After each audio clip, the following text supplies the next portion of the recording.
again to another episode of What Are You Nerdy About? The Nerdstalgia podcast. So, we are hanging out at Nerdstalgia. It's a store in Colorado Springs Citadel Mall, and we're open 6 days a week. So, we're closed on Mondays, 11 to 8, except for Sunday. Sunday we close at 6.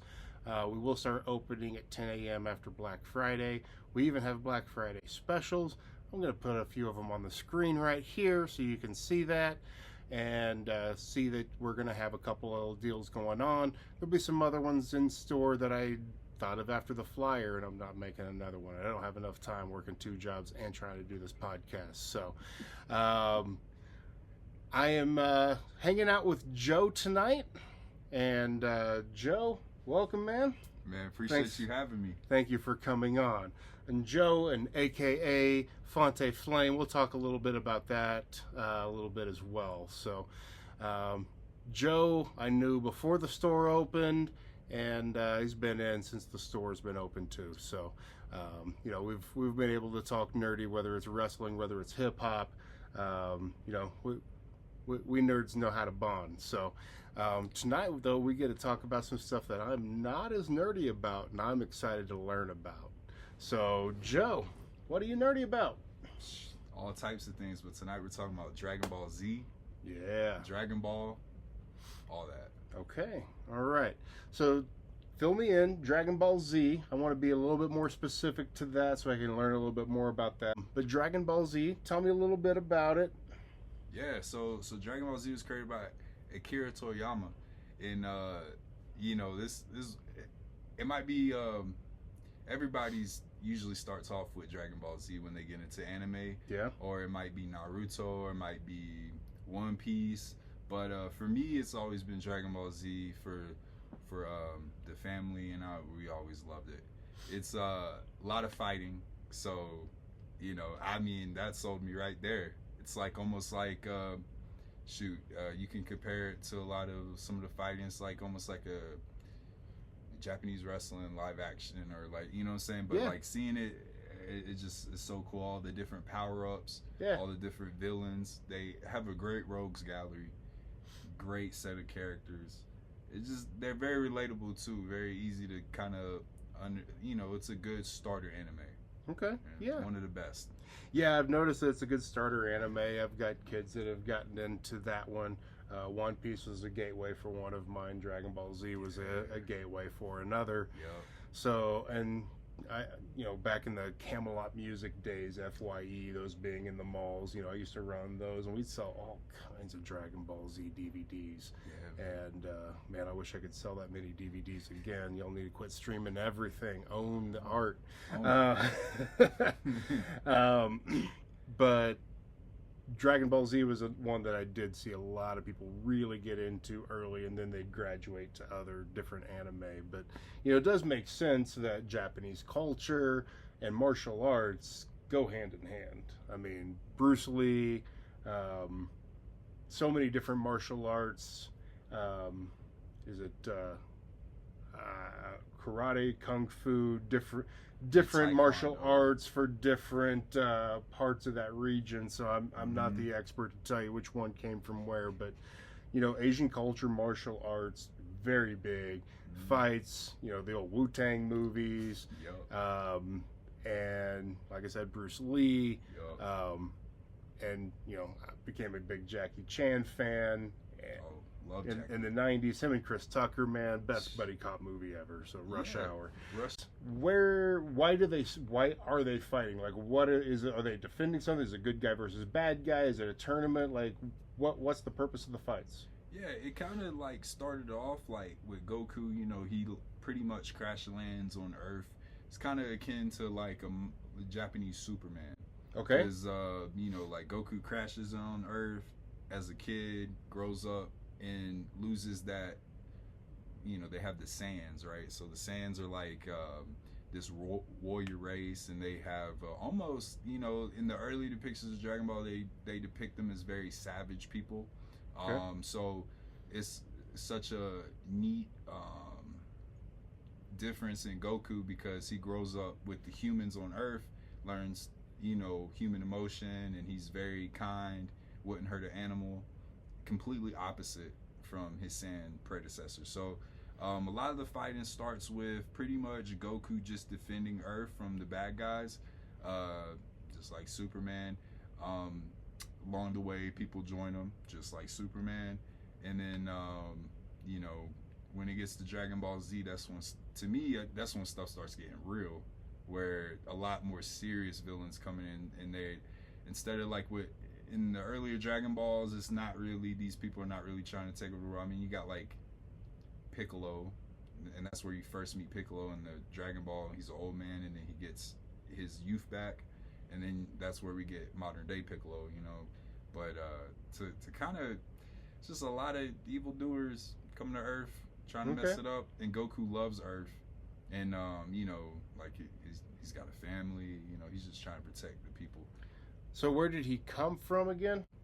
Planet Vegeta, in the Saiyans. He's the son of this guy named Bardock, and in the early depictions of Bardock is cold-blooded, pretty ruthless. Like the first movie when they showed you Bardock, he's just very much still got that savage Saiyan nature, but there's some he's just a little bit different than the rest. You know, he sees visions and stuff. The early depictions, when they redid him in Super, he's much more kinder, and they kind of made the Saiyans more human, which is cool.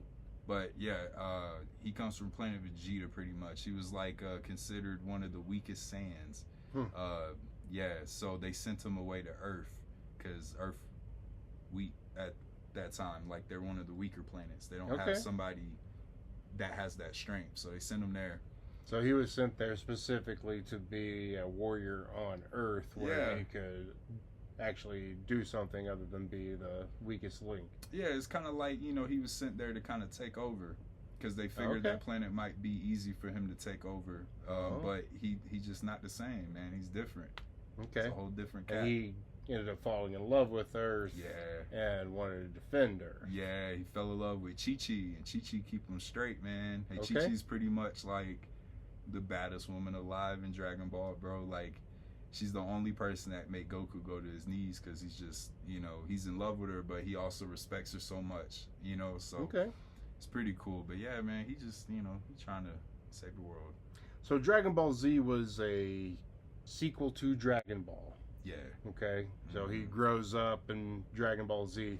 So what kicks off Dragon Ball Z? What is it that transitions one to the other? Yeah, so at the end of Dragon Ball, pretty much they have Goku and Piccolo fighting in the World Tournament, which the World Tournament comes back into play in Dragon Ball Z, and Goku's been fighting in that World Tournament for a lot. At the end of Dragon Ball, Goku's a teenager, and that's when Piccolo gets his youth back. So it's a pretty even battle.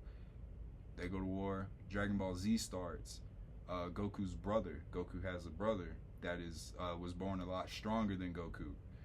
His name's Raditz. So Raditz comes to Earth, and at this time Goku doesn't know that he has a brother. So he comes to Earth, and pretty much Raditz tells Goku that I'm your brother, and you kind of like failed, and I'm here to, you know, pretty much clean up your mess, pretty much. And he meets Goku's son, because at this time he has a son, Gohan, and that's when he first introduced to him. And Gohan's billed as somebody with the strongest latent potential. Like, he's supposed to be stronger than his father, you know, because he's the son of these two, like a strong human warrior and a Saiyan, you know. But yeah, Raditz comes through, pretty much kidnaps his you know, his family member, his like, you know, kidnaps Goku's son, and pretty much takes his nephew to just kind of hold him hostage, to kind of draw Goku out. Goku and Piccolo patch things up, because Piccolo's kind of like, well, if this guy's stronger than both of us, we have to take him out, and then when we're done, you know, I want you, pretty much. He's like, I want my like one back, you know, wants to run it back with Goku. But that doesn't really happen, because Goku dies trying to save Gohan from Raditz, but kind of sacrifices himself. So it's kind of how Dragon Ball Z starts off. It's kind of crazy because the main character dies like literally in the first battle that you see, and then he's left with Piccolo becoming pretty much the uncle that Raditz never was. Yeah. And takes Gohan under his wing, trains Gohan while Goku gets his stuff right, trying to come back to Earth as like an angel, and he gets like certain training from. That's when we're introduced to King Kai, and King Kai is one of the funniest characters. I mean, geez, I love his lifestyle. He just on his own planet, sits there, has his time, and just enjoys life. Got Bubbles up there with him. It's his monkey that he's his friend and stuff. And yeah, King Kai is super cool, such a vibe. But Goku goes and trains with King Kai. Gets this power. There's these emblems, right? Like you can see on my hat. This is the capsule cord for Vegeta and Bulma and Trunks and stuff. I love Vegeta and Trunks, so we'll get to that.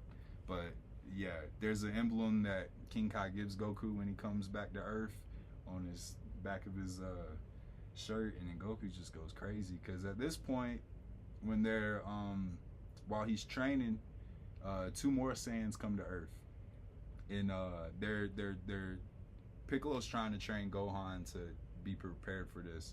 He's trying to train the others, all the humans and stuff. They go and fight these Saiyans. They get mollywopped by one of them. His name's Nappa. He's the big swole one, right? Very, very scary. He shoots beams out of his mouth like King Kong. It's crazy. Or like, well, not King Kong, but like, like Godzilla. Yeah, like any of those. You know, it's pretty crazy. Okay. And Nappa pretty much, when Goku comes back, that's a wrap for Nappa. Okay. Nappa was no match. So he's able to come back from the dead. Because, I mean, Successfully. he can't, I would have thought if he died that early, because I'm like, that's a main character. Yeah. I can't remember if it was the Dragon Balls necessarily that brought Goku back, or just like him being sent down by King Kai to like help his friends, because that also is possible in their whole universe. Like a lot of times, bro, in Dragon Ball Z, Goku dies. I mean, probably like 3-4 times, and comes back. Like, but this is where we first meet Vegeta. And Vegeta pretty much, he's got his, so Vegeta is the prince of all Saiyans. Okay. I was talking about Planet Vegeta. Right. Well, Vegeta's father is King Vegeta, and he ruled over that planet with an iron fist. And long story short, Frieza enlisted King Vegeta's army to help him take over planets so they could sell them, you know what I'm saying, to the suitors or whatever. But Vegeta pretty much, the first time he's meeting Goku, and he calls Goku by his Saiyan name, which is Kakarot, which a lot of the characters in Dragon Ball Z have these names of vegetables. Like Kakarot was meant to be like, a carrot. We'll get to Broly eventually, but Broly, broccoli, you know what I'm saying? And there's a lot of other characters that are like, a lot of them are named after like food. Okay. So it's kind of funny. All right. But pretty much Vegeta, man. You could, with Vegeta, vegetable. Like, you know what I'm saying? So like, it's like with Vegeta, bro, when he first meets him, he calls him Kakarot. Pretty much that's how weak Kakarot is, and he's like, you're no match for me, pretty much. They have like the battle of a lifetime, man. It's one of the best ones. The earlier ones is like really when Dragon Ball Z starts getting kicked into high gear. Right? Okay. That's when you see like, so the Saiyans, we kind of skipped over this part. Saiyans got a tail, right? Like a monkey, like an ape. Yeah. And when they look at the moon, it's like a werewolf. They turn into a giant ape. And that giant ape is what was destroying the planets, because that's what Frieza wanted. He wanted them to turn into apes, destroy the planets and stuff. Okay. So eventually, so it's like a Jekyll and Hyde thing. They don't know what they're doing when they're on the other side. Some of them don't. When they're young, they don't know, because like in Dragon Ball, Goku, when he was younger, he pretty much had no control over it. He ends up killing his grandpa Gohan, which, of course, that's why he named his son Gohan, because of grandpa. So he accidentally does that to Grandpa Gohan, and it shifts a lot into the Dragon Ball where it's like then he meets Roshi, Master Roshi, and all them. And if you could look at the manga from Dragon Ball, it's hilarious. Like their interactions are hilarious because Goku's just super relatable kid. But yeah, pretty much Vegeta ends up turning into one of the and they call him Ozaru, right? That's what the ape form's called, Ozaru. And Vegeta at this point, because he's an adult, he has full control over Ozaru when he transforms to that. Eventually, Goku puts a work on him. Vegeta resorts to his last straw, which is Ozaru, and yeah, they still end up winning. So thanks to Krillin, one of the humans, gotta love Krillin. You know what I'm saying? Shouts out the monks, Shaolin monks, because that's what Krillin is. So he's got this Destructo Disc thing, which he does a beam, and it's like a razor blade saw type thing. Shoots it, and it cuts off Vegeta's tail. So then Vegeta goes back to being a human, and we never see Vegeta have a tail again. That's when Vegeta got his tail cut off. Goku at this point has already got his tail cut off because he knows the dangers of Ozaru. Okay. Gohan at this point does not have his tail cut off still, so we'll get into that later. But yeah, okay, yeah, it's pretty cool, man. All right. So Dragon Ball Z, we carry all kinds of things that you're nerdy about at Nerdstalgia. So I grabbed a few Dragon Ball Z items and other Dragon Ball items. So who is this character here? That is when Goku turns. He gets okay. So you mentioned Bruce Lee earlier. Yeah. And you know, you watch a lot of Bruce Lee movies, and especially like Enter the Dragon. Like Bruce Lee was one of the people, like, you know, you couldn't even touch him. Like he's just like so, like it's second nature almost. When you try to strike him, it's unless you're Brad subtle. Pitt in Once Upon a Time in Hollywood. But Yo, yeah. Apparently his estate was not happy they were about not happy about that. Good old Clint Booth just tore him to shreds, man. That movie is incredible, anyways. But yeah, man, I was like, they took the Ultra Instinct from some of that influence of Bruce Lee, of like the complete zen, but also like confidence in a way, right? Yeah. And Ultra Instinct I saw he shredded as can be like Bruce was. Man, 100%. Yeah. And with Goku, man, it's a very interesting time because right now in the manga, actually, he's working on perfecting Ultra Instinct, which means he has to stay in it even in his base form. Because that right there, that figure is him being pretty much powered up into Ultra Instinct. Okay.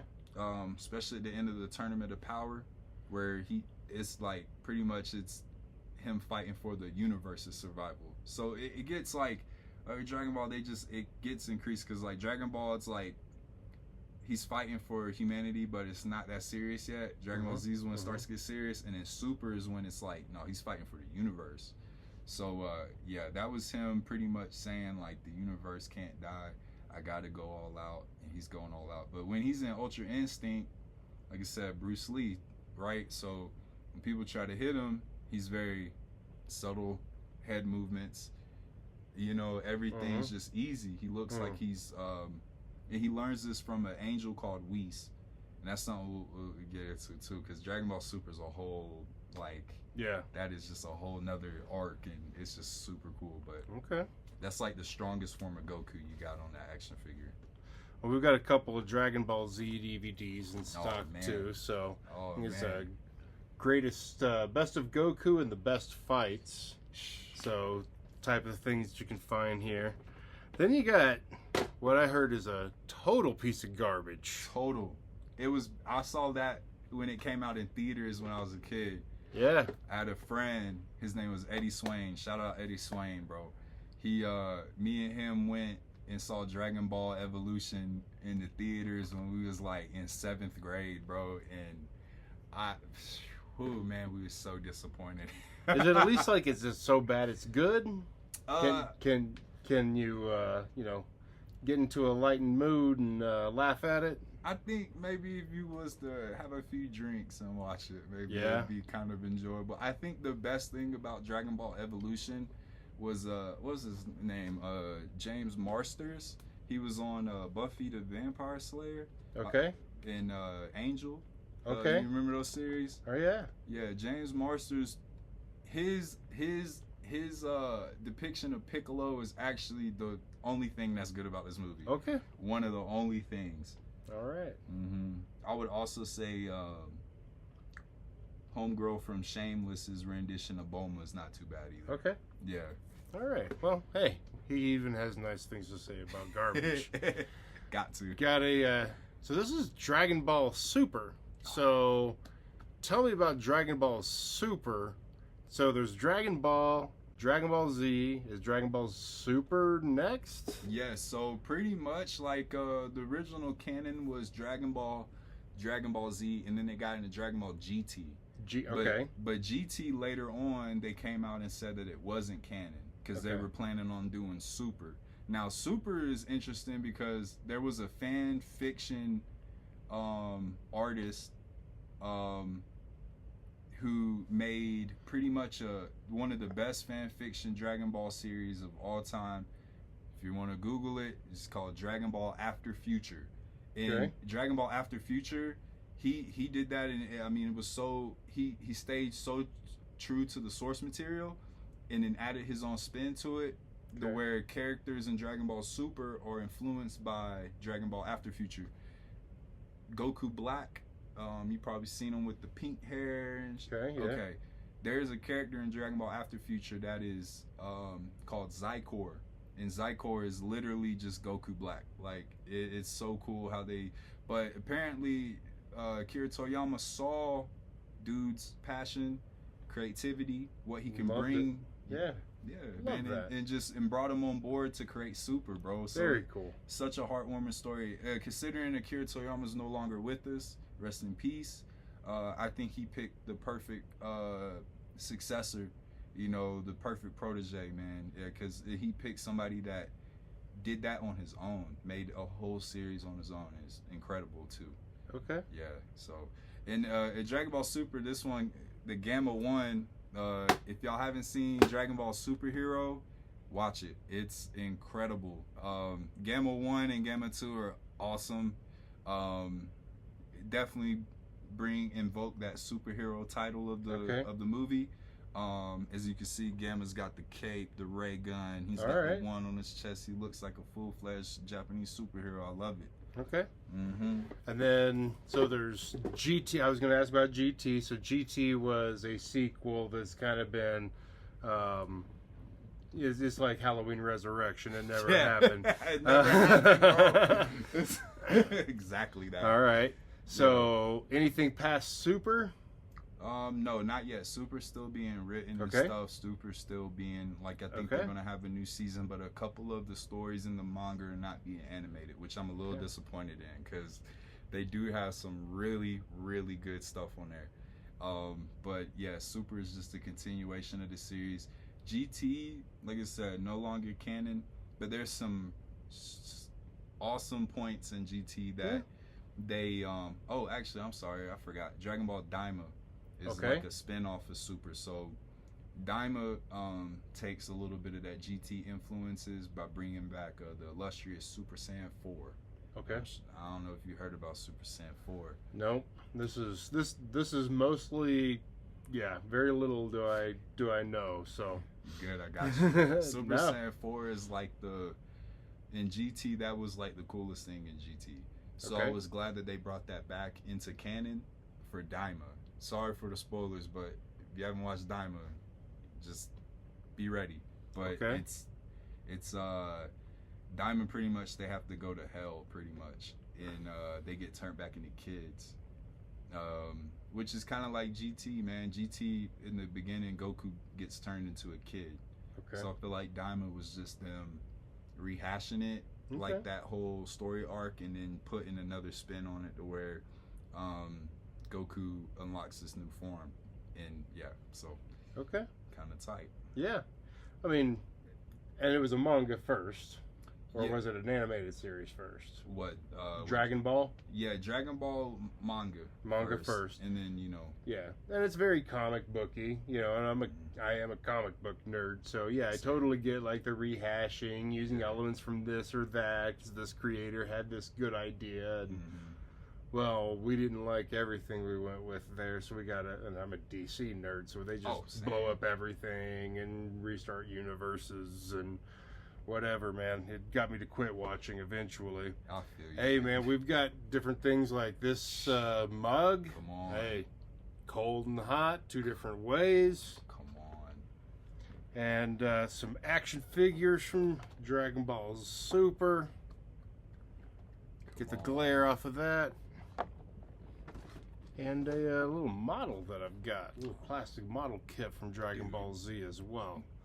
So that's a few of the items that I grabbed. We have some of the mangas. You have a couple of the comic books, I think. So, different things that you can find at Nerdstalgia. And if Dragon Ball is not your thing, you like other anime, manga, I carry it. I don't know much about it, but I carry it. But we have anything you're nerdy about, music, comic, movie, video game related, toys or collectibles that go with it. You want to come visit our store. Definitely. So why are you passionate about Dragon Ball Z? What was it that grabbed you and made you a fan? Man, so it's funny you got a Superman shirt on. I'm a big Superman fan. Okay. The parallels between Goku and Superman are uncanny sometimes. Okay. A lot of what caught me in early childhood, man, I would go to the movie gallery, video warehouse and stuff, right? And then I would beg my parents. The VHS rentals were $2, so what I'm saying, I would do some little house chores, get $2, beg my parents to drive me to that place. Yeah. It started off pretty much, I would say Toonami on Cartoon Network, the original iteration. Toonami kind of broke me into Dragon Ball Z. Me and my brother stayed up, watched it. We saw pretty much, I think our first thing we saw was the Frieza saga, Goku turning Super Saiyan against Frieza, and it just hooked me, dude. Because we've always been a fan of, we grew up, we did Taekwondo and stuff. Okay. So, fighting anime has always been, something big, especially when we got into Taekwondo. But when we saw Dragon Ball, that was a wrap, man. It took over. I ain't even care about nothing else on Toonami. I just wanted Dragon Ball Z. Yeah. Toonami was a lot of people's introduction to anime. I mean, they were the first ones that brought it to the States where you could just have a cable package and turn on a channel and anime would be playing. Beyond that, I mean, the closest thing to anime would be if you count Pokemon or Transformers. That was about it. So you had to go to the video store or be a collector, kind of be in the know.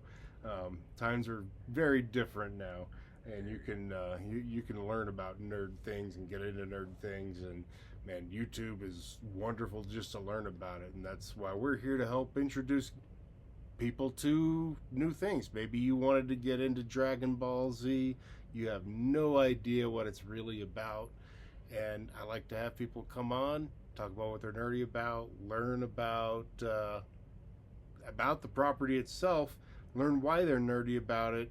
But now, if somebody wants to get into Dragon Ball Z, where do they start? So I would suggest, if you're going to start it, you might want to just start off with Dragon Ball Z. Dragon Ball, it's going to be hard to, because they got it on Crunchyroll. So it's all on Crunchyroll. So pretty much you got that subscription. You could choose to start off at Dragon Ball if you want to. It's going to start slow though. So if you want to get right into the action, I would say start with the fight I was talking about with Goku and Vegeta. That would be the one. And I'll also say, when I tried to get into Dragon Ball for the first time, Little Throne by animated Kid Dick. There's a lot of that. Yeah, that's why I'm Dragon Ball, the manga Dragon Ball. There's a part where Goku is curious, and this is super relatable because I've had something similar like this happen to me in my childhood. But Goku's curious, scrummages around his master's stuff, Roshi, scrummages around his stuff. There's these things, like I said, Capsule Corp, right? So and the character that's responsible for that, Bulma, her father, Dr. Briefs. Yeah, Dr. Briefs. Yeah. He they it's kind of funny because her family's all like just like undergarments. Like they have a son named Trunks. Okay. And then you got Dr. Briefs, Bulma. They have a daughter named Bra. Okay. Yeah, so and then Vegeta, of course. But pretty much Bulma's got these capsules or whatever, and they're super popular in the series. Goku pinches a capsule and it just a bunch of Playboys pretty much pop out. And that's in the manga, and it's all drawn out, and it's very unusual. Like, you're not really looking forward to that when you... Japanese culture. It's different. Yeah. So Yeah. I would say definitely start with maybe Goku and Vegeta's fight.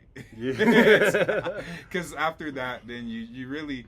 Cause all you that, can go back and get into it at that point. Yeah, bro. I understand that. I understand. So, yeah, I appreciate having you on. Man, appreciate you coming in, talking nerdy with me. But also want to talk a little bit about what you've got going on. So you just dropped an EP, right? Yeah, man. I just dropped the EP. All right. Yeah, so you go by Fonte Flame there. Yes, sir. So tell me a little bit about the reason for the album. What's the passion? Yeah. Tell me a little bit about that. Give the listeners a little bit about that. 100%, man. I've always been a big fan of hip hop. Mm-hmm. I love the fact that hip hop, anime, all this stuff kind of go hand in hand, man. You know what I'm saying? My parents are very responsible for my parents and my auntie, my uncle. Shouts out them. They're very responsible for my love of hip hop. They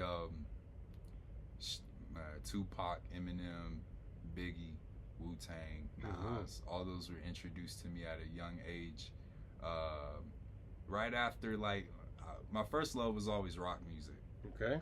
But it evolved into hip hop because the storytelling you could achieve with it, like the Commons, the Mos Defs, Talib Kweli's, you know what I'm saying, A Tribe Called Quest, Q-Tip, one of my favorite rappers of all time.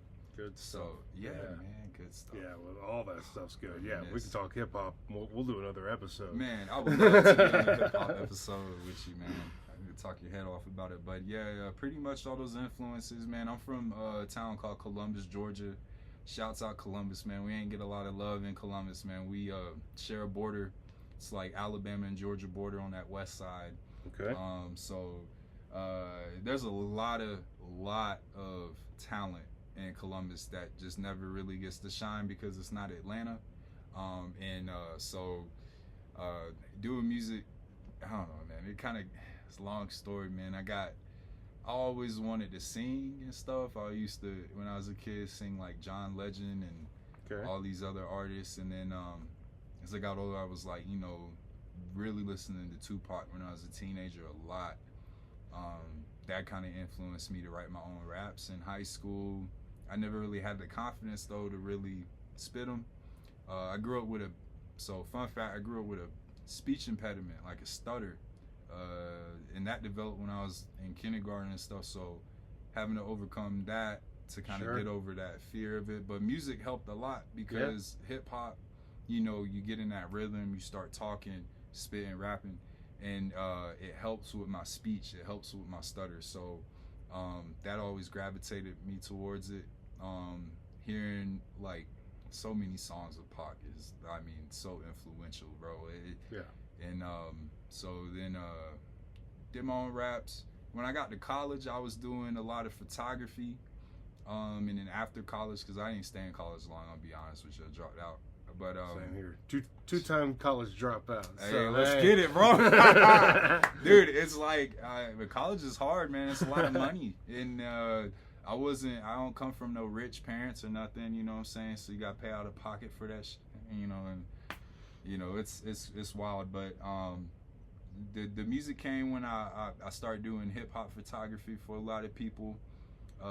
Shouts out Danny Hastings. That's one of my favorite hip hop photographers. He did a lot of stuff for Eminem, Big Pun. He did so many things. Just so creative with a lot of ways he would manipulate light. Some of the imagery he would just produce. Like I remember one. But I would do photography for a lot of my friends who were doing rap and just local. And then one day, one of my friends, we was like out doing a photo shoot by the Chattahoochee River, man. Shouts out to Chattahoochee River. He heard me rap and was kind of confused that I never told him about it. And then he invited me in the studio, and then just took off, man. I've been doing music been honing the craft for about eight or 9 years on in a studio setting. Okay. And recently I read a book by the rapper Russ. Familiar with him?